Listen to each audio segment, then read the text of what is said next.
Welcome to the Protection Pros podcast, brought to you by CPPS, the leading provider of workplace violence solutions. I'm your host, Stacey Brown. Join us as we explore the world of security leadership through the lens of the pros who live it. All right, Mr. Dave Benson, how the heck are you? Stacey Brown, as I live and breathe. Good to see you again. How's everything? Good. Yeah, good to see you as well. You traveled from a land far, far away. I did. All the way from Florida to Washington to be here today. The only place on the planet right now that's not as hot as here. I want to thank you all very much for that. But used to the heat. It's dry heat. That's what you all told me. So. That is true. That is true. So Thank you so much for joining us. Pleasure. I know, Dave, with your background, what is it, over 40 years in the security and protection industry? And sadly, Stacey, it's now well over 40. So we're going to keep it that way. We're not going to 50, right? We're just going to keep it at well over 40. That's right. In the public and private sectors. Correct. So we have a lot to talk about, Dave. We do. And I have a lot to say. So I hope you're prepared. Perfect. We'll just keep this rolling. Yeah. So I kind of want to start, well, where we're currently at. You're the principal advisor at CPPS. I would just kind of like to know an overview of how this all came to be. Yeah, that's kind of an interesting story. I first met our late founder, Randy Spivey, because of the work I was doing after I retired from the government in ministry security. And so Reverend Jerry reached out to me on behalf of Randy and said, hey, would you be interested in seeing one of our ministry security courses that we're pretty proud of? And me being me, and you know this by now, I said, I'm not going to audit or endorse anything I haven't seen, so I need to come out. So that's how that started. Then I got to meet Randy, and then I got to meet the other principal at the time, Roger Aldridge, and Jim Sporleader. So I started doing contract work for ministry security, and then it kind of blossomed into kind of where we are now. Got involved with behavioral threat assessment and management, workplace violence prevention, spearheaded the assessment program for quite a while, and now I'm the principal advisor, and I'm happy to be here. That's great, Dave. So you started out a long, long time ago, but it started with a magical little creature, didn't it? It did. It started with a mouse. Can you please explain? Absolutely.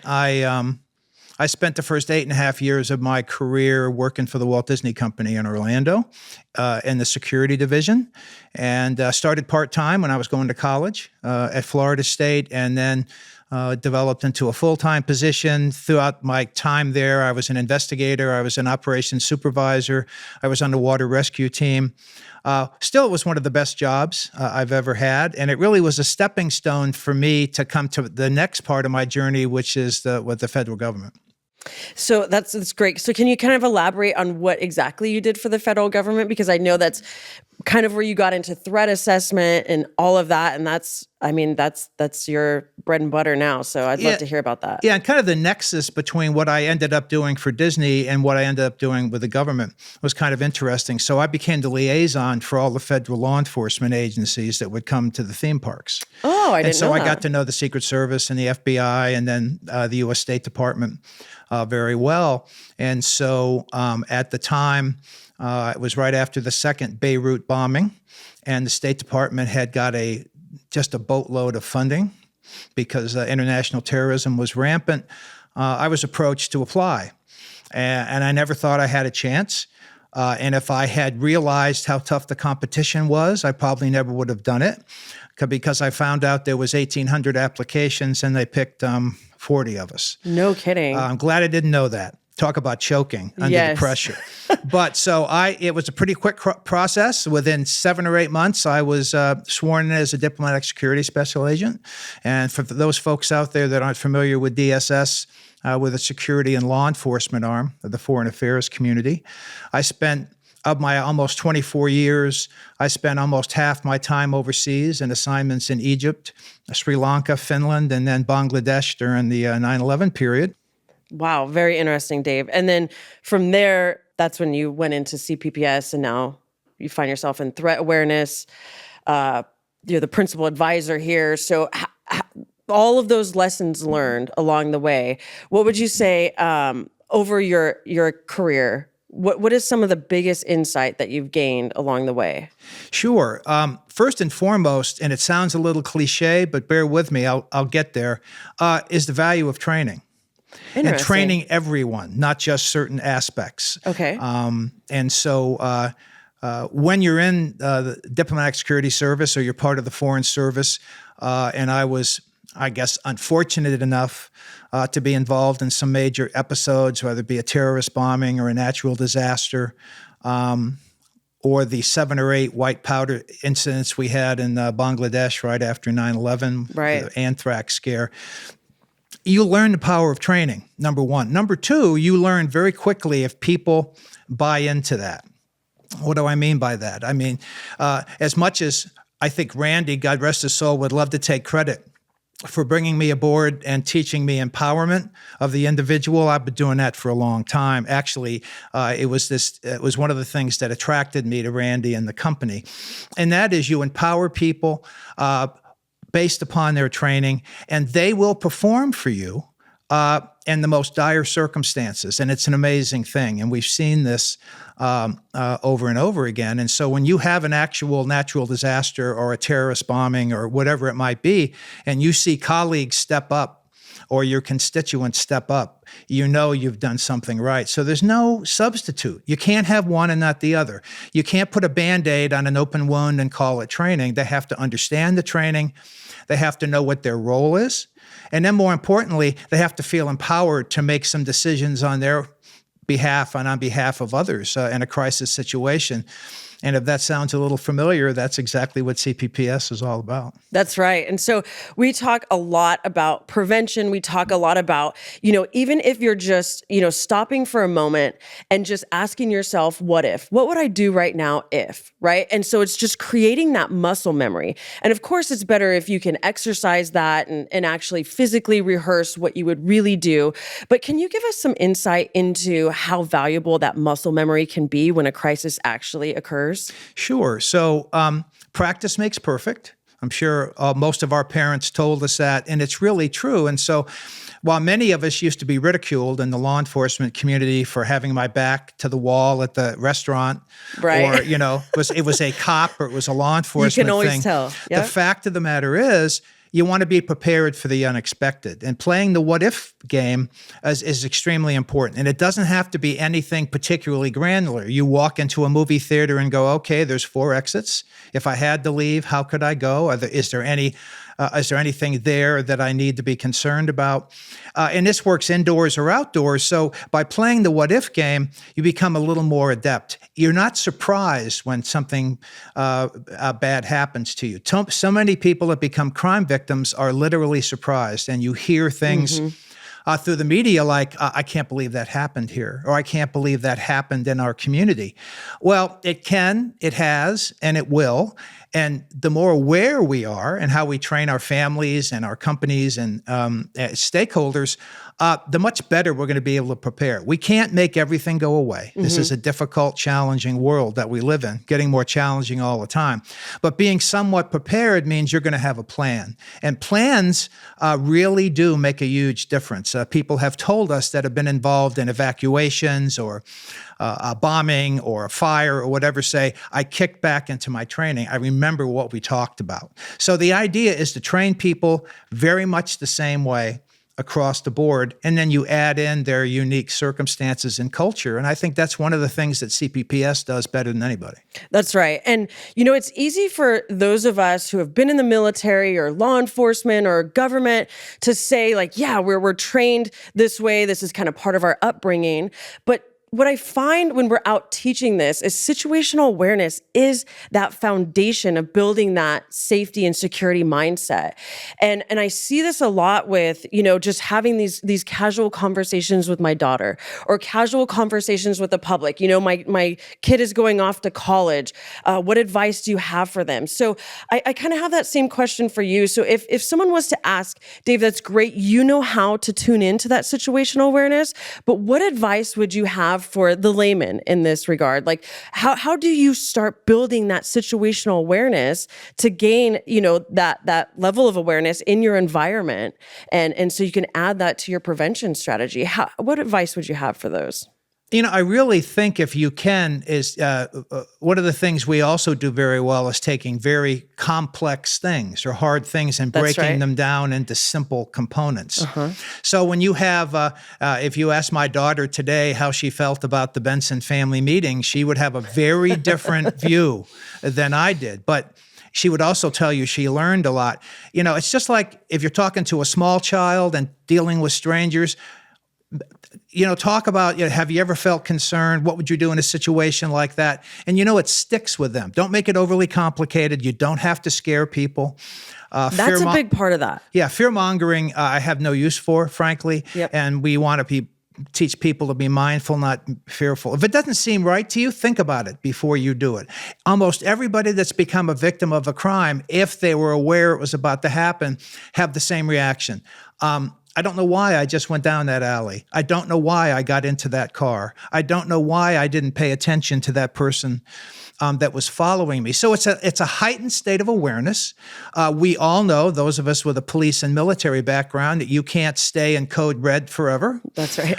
But, yellowish. To the point where you can at least be aware. When I used to do a lot of teaching with teenagers, I would talk about safe havens, walking to and from school. Once they have their driver's license, where would they go if there was a problem? Simple things like you feel like you're being followed or threatened. Do you go home? No, you don't go home because that could make a bad situation worse. Find that safe haven location, whether it be a police station or sometimes a very crowded area, and until you can make another decision on what you do. It's this stepping process that this phrase I coined a long time ago, believe what you see and hear. Instead of ignoring it, instead of rationalizing it, believe what you see and hear and pick an option based upon what you might need to do to stay safe. Well, and that is so important because, we talk a lot about intuition, right? It's your intuition. It's that spidey sense, as people will call it. The little hairs stand up on the back of your neck that says something's not right in my environment, right? And so we tune in a little bit more. But I have to tell you, one thing that happens is we all kind of come with our own biases to the situation, right? And so when we listen to that intuition and nothing happens, it's like, well, I'm sure it was nothing. I'm sure I overreacted. I'm sure whatever, right? And so a quick situation that I was in is in New York City. My daughter and I go to get into an Uber, and she all of a sudden, and of course I talked to her about all of this stuff, right? Believe what you see and hear, right? And listen to that intuition and situational awareness. So we get in this Uber after a long day, and we load all of our bags, and all of a sudden she looks at me and she goes, "Get out." And I was like, "What?" And she's like, "Look," and she points to the door handles, and they're duct taped shut on the inside. Wow.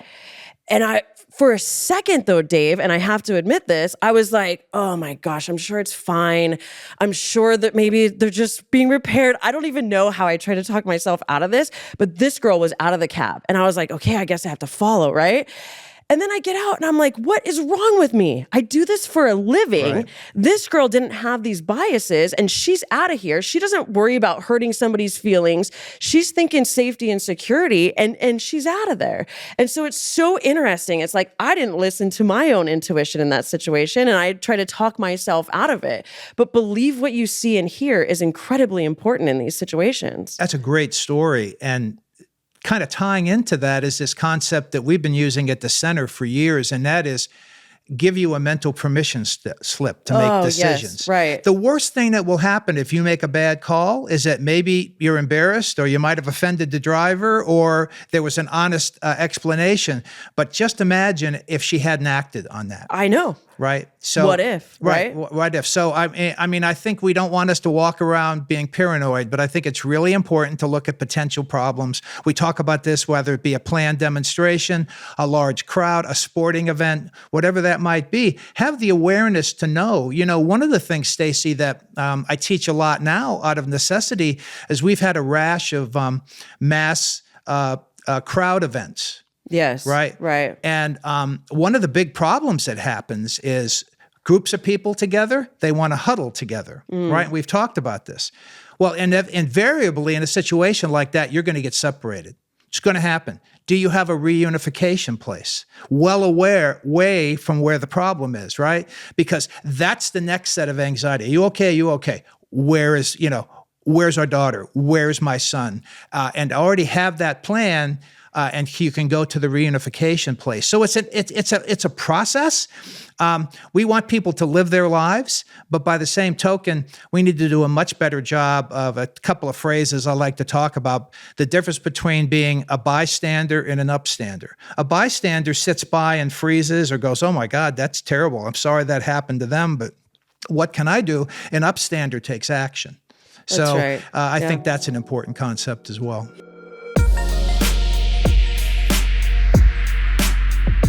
Protect what you can't afford to lose with the Safe Workplace Suite by CPPS, the leading provider of workplace violence solutions. Empower your people, protect your brand, and align with standards. The Safe Workplace Suite includes everything your workplace violence program needs, like assessments, plans and policies, e-learning, instructor training, and behavioral threat support. CPPS is trusted by over half the Fortune 100 and endorsed by ASIS International. So visit safeworkplacesuite.com or check the show notes for more information. Speaking of planning, prevention, large crowds, you were involved in the protection aspect of the 1996 Olympics. I was. So I would love to kind of pick your brain and gain some insight into what did that look like, the planning, the readiness, all of it. Yeah, and I think there's two pieces to this. From an organizational standpoint, we had over 450 law enforcement agencies that had badges that were part of the Olympic planning process. You can just imagine what that was like. It was Right. like herding cats. And it was literally 4 years ahead of time until we finally got our collective acts together.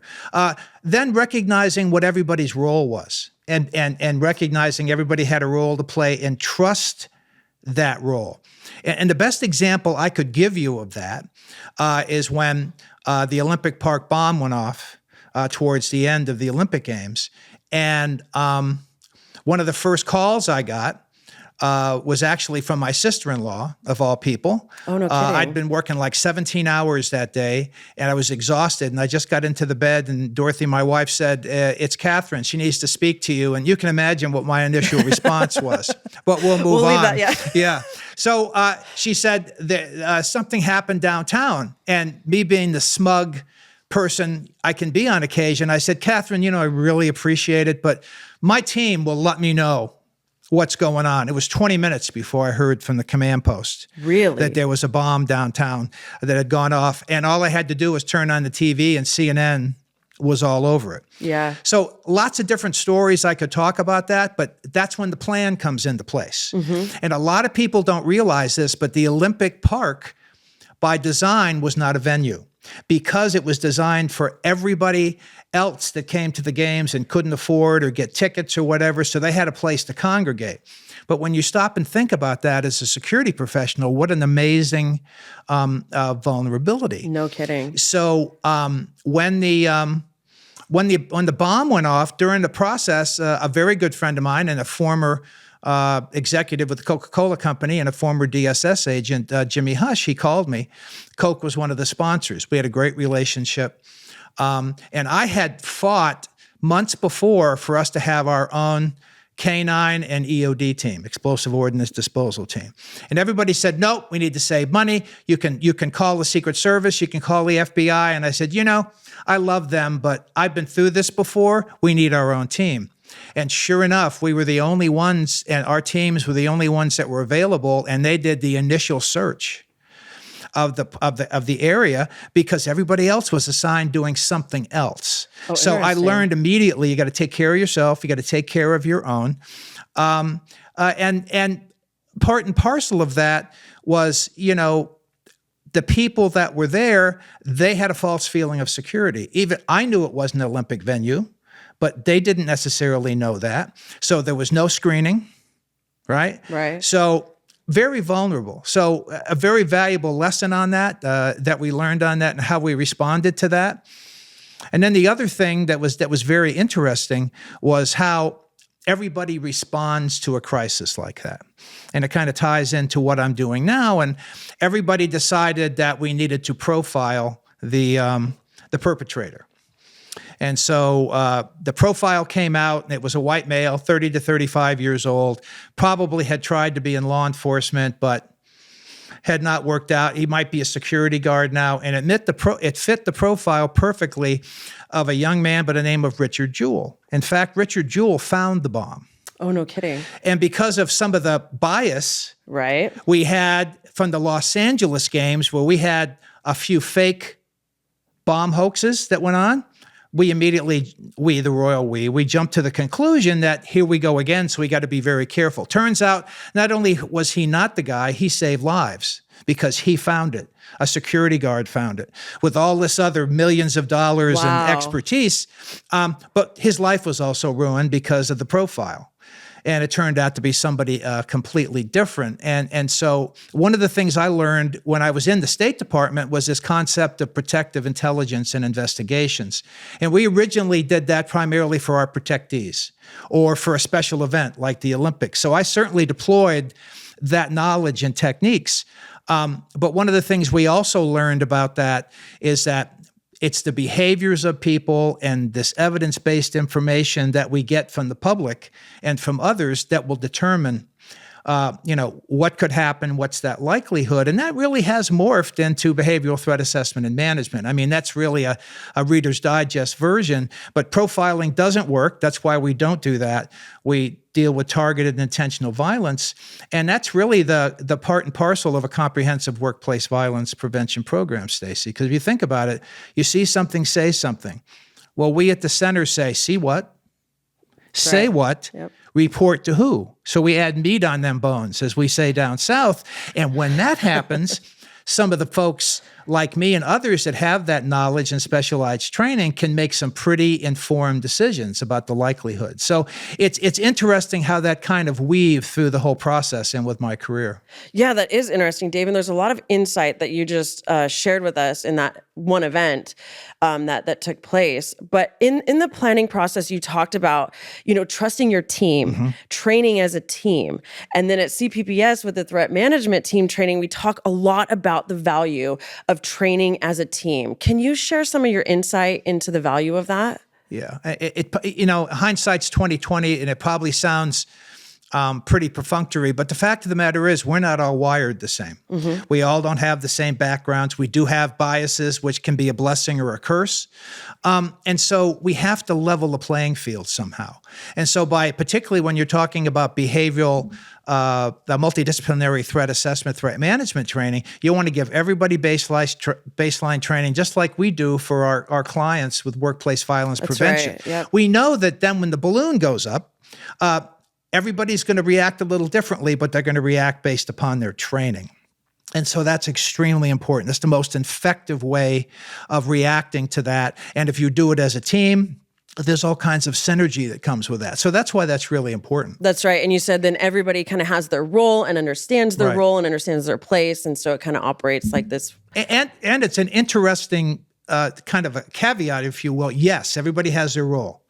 But once you understand everybody's role, guess what happens? You gel as a team, and then you find out what other talents and gifts you have and what other things you bring to the table. I always tell my students, you're brought together because of who you are in the organization and what your expertise is. Your success or failure is going to be how well you deal in the trenches and what you bring to the table as a team player. So, obviously I'm a little partial, but I'm a big fan of the concept. Yeah. Exactly. And so I'd like to talk just a little bit more about training. And so, as we talk about at these active assailant exercises and, we do a lot of work in this field, a lot of times people just like to involve their crisis management team in that training, but we always encourage them to, include outside law enforcement and your outside resources in this training. So can you talk a little bit about the benefits of doing that as well?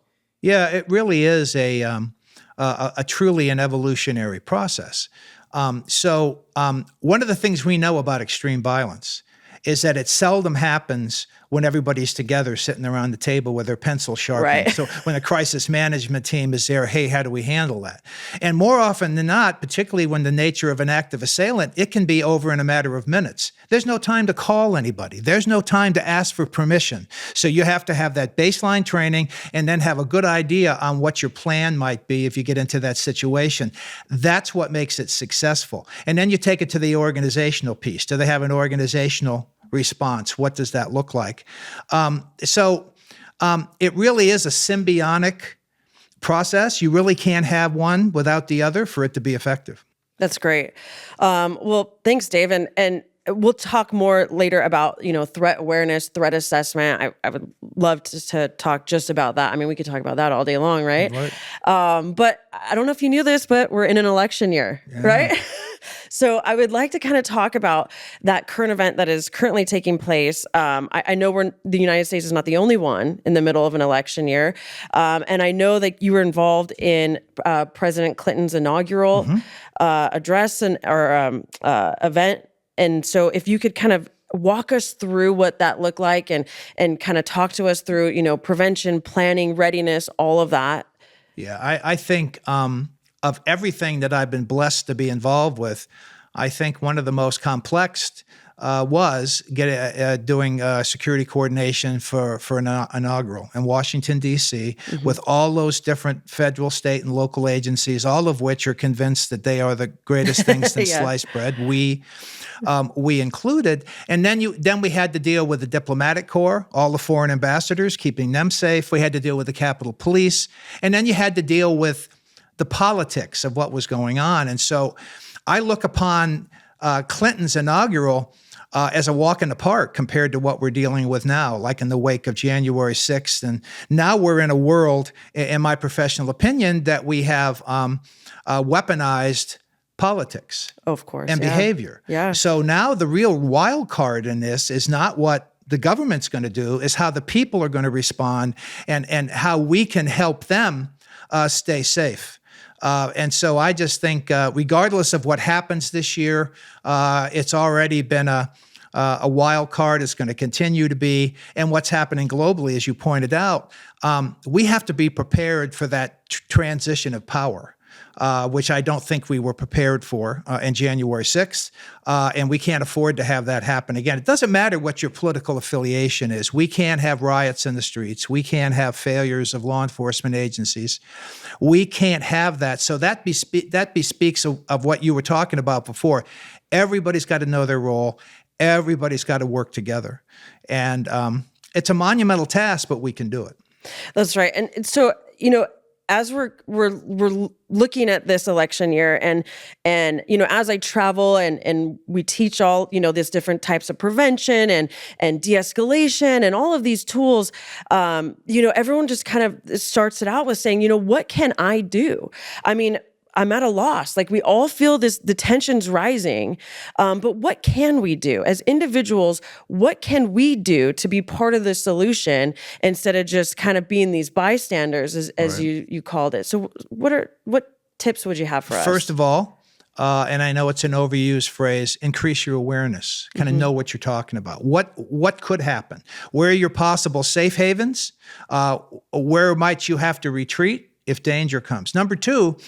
My martial arts hero, Bruce Lee, said it very well. To block is to be hit. So when you think about that, if you're not there, you're not under threat. So most of the people that get hurt, seriously injured, or killed are either there in the wrong place at the wrong time or ill prepared to respond to it.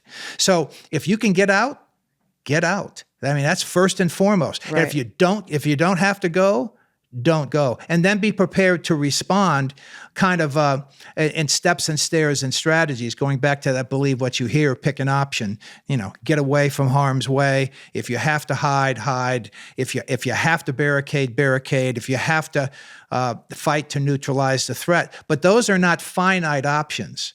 That's an evolutionary process you may have to go through a couple of times in reality. Yeah, Dave, and that's so important that you brought that up again, the believe what you see and hear. Right. We say that all the time, but let's talk about what that actually means, right? So oftentimes after one of these events take place, people that were on scene first or that were, in the middle of it all, report saying, I heard the loud pops. I thought it was fireworks. I thought it was a door slamming. And so I froze just waiting for somebody else to respond. Right. So what advice would you have for people? You talked about this options-based approach. Like, what can the individual do to really truly believe what you see and hear? Like, what does that really mean? Well, it all also means here's the B word again, you've got to recognize your bias, and we've all got them. Yeah. And like, I've had a career military people say, I know what a gunshot sounds like. It didn't sound like that to me. Well, guess what? That's what it was, right? I don't need you standing by to identify the caliber and a number of grains in the bullet. I need you to get the heck out of there, and people you care about to get out of there. If that's normal behavior where you're at work, maybe you need to change jobs, right? If it's not, get out and keep being aware of your surroundings. So I think you have to be an informed populace. I think you have to recognize and try to filter through the misinformation and the disinformation. I just saw one today, apropos of nothing, that's been going around the internet, that young people are saying it's an anti-sunscreen campaign because it actually does you more harm than good. Obviously, that's bunk, right? But that's this kind of stuff that goes with that. And so, take control of your own life, right? I make it very clear. The police are not here to save you every time. They're here to assist us, and we have to be part of that process. It starts with your family, planning through that, making good decisions, reporting things that don't seem right to you, and kind of keeping your cultural or your philosophical bias out of it. And that's the difference between a bystander and an upstander. There's somebody that tries to. We've all seen cases of people that have been beaten to a pulp in cities like New York, and people standing around watching them, and you go, God, I would never be that way. Or recording it. Right. If you don't, and that's the other thing. We live in a society that instead of reporting, let's make a YouTube video of it, right, and launch that to our buds. So I think it's changing a mindset, to be honest with you, but part of it is a lack of entitlement. We are part of the solution, or we're part of the problem. So it's not pointing fingers. So by empowering ourselves, empowering others, empowering the community, we can make a tremendous difference. More difference, frankly, than a police response or a military response. Well, that's right. And we talk about, right, when you're in this extreme danger gap, when you are in the middle of it before they ever arrive, you are that first responder, right? Yep. And so, so it's being empowered to respond and knowing what your options are, and they could change, right? We hear run, hide, fight, and you could run until now the threat is in the middle of you and your only exit, right? And then it changes, and then maybe it goes away, then you could run again, or whatever that looks like, right? But just knowing all of your options at any location, wherever you might find yourself. I think to put a fine point on that, Stacey, and that's well said, is grade on a curve. Give people some grace. I like that. Yeah. Right. The training we provide them, the training the organizations provide them will kind of make them better equipped. But if they make a bad call, they make a bad call. And don't beat up the whole organization or them for it. That's why we at the center dislike the term zero tolerance. Right. Because it sounds like if you make a mistake, your history. Two problems with that. Number one, no human being is going to report anything to you if they think there's punitive measures coming. And then the second thing is, it's just this concept that somehow you have to be perfect. And so, there's enough guilt to go around when you have one of these mass events and shootings, but making good, solid decisions, being willing to recalibrate, and then share those both before, during, and in some cases after an event is absolutely critical. Well, yeah, Dave, and you just touched on something that's really important that, especially when we're talking about organizations, is the organization's culture. Yes. Right? It really has to be shaped in a way where people feel safe, they feel comfortable reporting, even if they're wrong. Right? Yeah. And so that's so important in that situation. I would also, Dave, I would like to know with all of your experience and all of these lessons learned and everything you've been through in your extensive career, what is it that you would like those in the security or protection profession to really, truly understand and walk away from this interview with? If you have a choice of millions of dollars of bells and whistles and alarms and retina scans and cool tech, right, or a comprehensive workplace violence prevention program where everybody knows the basics, everybody knows what their role is and what the expectation is, I'll take that program every time. It just pays dividends. It's a force multiplier. Say you have 1,000-person organization and you partner, whether it be with us or they do it on their own, to put together a workplace violence prevention program. You now have, in theory, 1,000 extra eyes and ears to help you keep the organization safe, because they have a stake in their own safety and security. So if they don't believe it, if they don't feel like they're part of something greater than themselves, as corny as that sounds, they won't, and we'll lose them. And we've seen this over and over again. And so the one story I'll tell very quickly is when it was right after 9/11, and I'm the regional security officer at the embassy in Dhaka, Bangladesh, and we had all kinds of stuff going on, as you might imagine, because we had India above us, we had Pakistan next to us, we had full-blown terrorists crossing the border, all these sorts of things, and then we started getting notes with white powder. And for those of us that remember the anthrax scare, it was a big deal. that's one of the reasons why if I took my hat off, it would be shiny, because that's where my hair went. I mean, my daughter actually said, why is Daddy so gray now, and what happened to his hair? And she said, you have no idea. Right. So after about a 2.5, 3 week period, we had 7 or 8 episodes. My team was worked to death, literally, hazmat suits, the whole 9 yards, because people, this is Dhaka, Bangladesh. We didn't have the CDC. We were kind of on our own. We had to send samples to Singapore. Oh, wow. Right. So about halfway through that, I realized, by talking to my team, that this is what we're trained to do. And, I was feeling guilty because I said, I'm putting you in harm's way. I'm in charge, typical general. And they said, no, we know our roles. We've got this down. And it really hammered home to me the power of training and then empowerment to be able to do that. And then the final thing I will say is, give people some grace and give them an opportunity to rest, because your first responders and your crisis management team and your threat management team, this is really heady stuff that they deal with. I do it all the time, and I have to recharge batteries and think back. These are not pleasant things to deal with. So recognize that team health and team awareness and mental health is just as important as being prepared from a procedural standpoint. And I think sometimes we miss that. Yeah, I think that's an excellent point, Dave. So, yeah, and I mean, you touched on it, and that's really, the strategy behind CPPS, as well as just empowering the individual, because they are the ones likely to see something, to say something, and to ignite, that whole investigatory process, or however you say that word, and kind of get that ball rolling, right, to bring that awareness. So. That's right. And of all the thousands of cases that we've looked at here at the center, I've not found not one, where if someone had seen something and said something, it might have made a difference. Every time it was either missed due to lack of training or lack of understanding. And so that's a message of hope. That's a power. These things don't have to happen. Right? It doesn't have to be an epidemic of mass shootings. Yeah. So that's why I say violence prevention is actually a societal issue.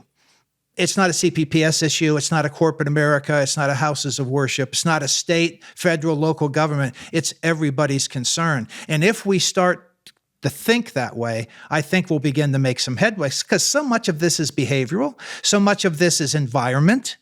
So much of this are other things that we're dealing with that we have to look at it in the whole package. And I hope we can get into some of that a little bit later. Yeah, absolutely. And so it's really about that empowerment. It's not about the fear. It's not about anything else. It's about empowering that individual, and just being prepared, being ready, bringing that awareness to everybody. So, well, thank you so much, Dave. I appreciate all of your insight.